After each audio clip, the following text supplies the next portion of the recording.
Hello everyone! For today's video report, we are going to tackle the topic who made Rizal our foremost national hero and why. Now we already know Rizal is our national hero, but did you ever wonder who declared him as our national hero? Let's find out. Dr. Jose Rizal Mercado y Alonso, or simply Jose Rizal, is unquestionably the greatest hero and martyr of our nation. The day of his birth and the day of his execution are fittingly commemorated by all classes of our people. His name is a byword in every Filipino home, while his picture adorns the postage stamp and paper money of widest circulation. So as discussed by the previous reporters, Rizal has monuments all over the world. Dili sa kay ato arang country. Kabantay man pud siguro tas iyang mga name no, like sa streets, example sa Rizal Street, iyang image sa Posporo and many more. Now, a Filipino politician said, the doctrines of Rizal are not for one epoch but for all epochs. They are as valid today as they were yesterday. It cannot be said that because the political ideals of Rizal have been achieved, because the change in the institutions, the wisdom of his counsels, or the value of his doctrines have ceased to be opportune. They have not. Rafael Palma was a senator from years 1916 to 1921. Palma was a Rizalian, or as what we call a devotee of Rizal, said that Rizal's doctrines are not just outcalls for one generation, but for the generations to come. Just because Rizal paved the way for freedom hundreds of years ago, doesn't mean we wouldn't take the same patriotic sacrifice. I'm not saying hanga magpapusil sa luneta. All I'm trying to say is his sacrifice is forever engraved in the heart of many Filipinos. Like the quote, ang kabataan ang pag-asa ng bayan. This famous saying of Rizal is already put into mind of our youths. So to speak, the wisdom of his counsels or the value of his doctrines have not ceased. Now, who made Rizal our foremost national hero?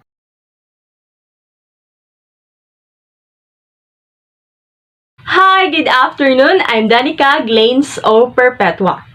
So, who made Rizal our foremost national hero? Unfortunately, however, there are still some Filipinos who entertain the belief that Rizal is a made-to-order national hero, and that the maker or manufacturer in this case were the Americans, particularly Civil Governor William Howard Taft. This was done allegedly in the following manner. And now, gentlemen, you must have a national hero. These were supposed to be the words addressed by Governor Taft to Messrs. Pardo de Tavera, Ligarda, and Lozariaga, Filipino members of the Philippine Commission, of which Taft was the chairman.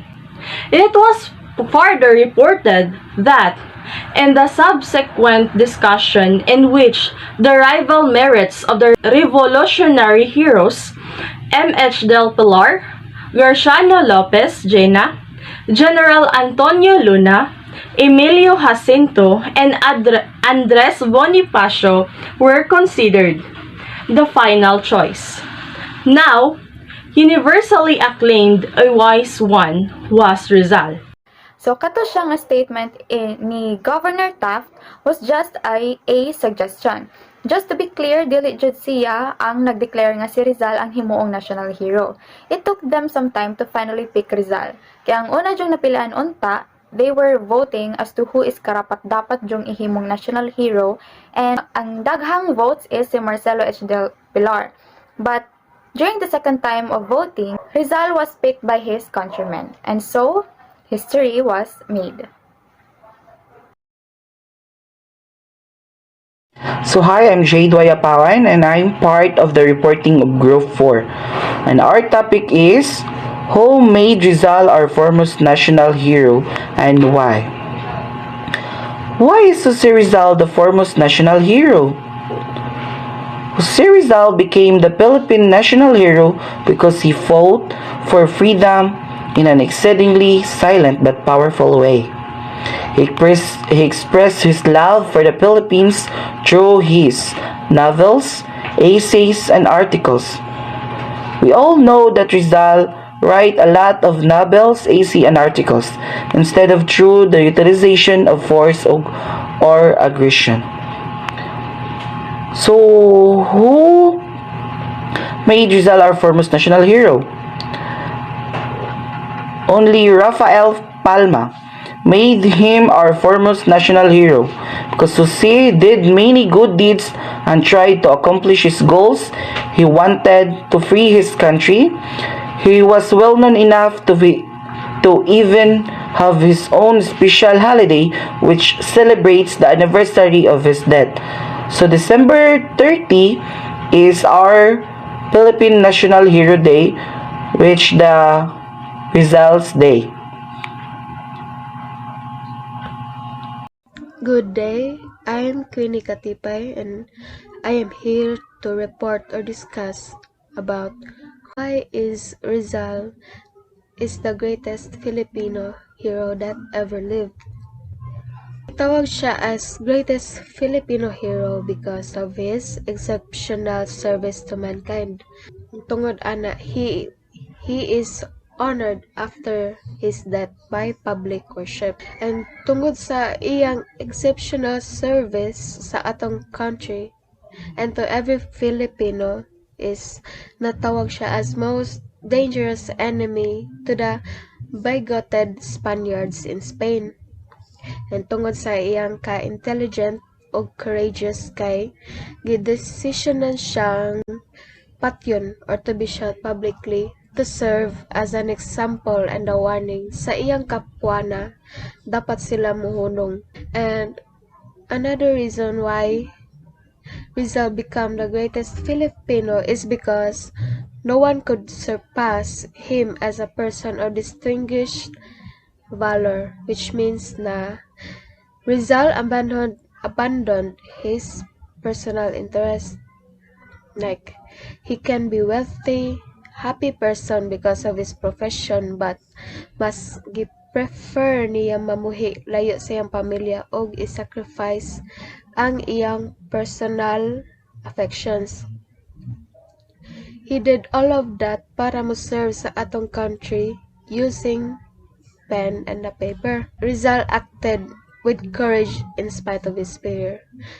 Like, bisag sa kahadlok daw, iya gyapon gi-face ang fear kay para niya, gi-honor niya ang kaugalingon sa country ug di para sa iyang kaugalingon.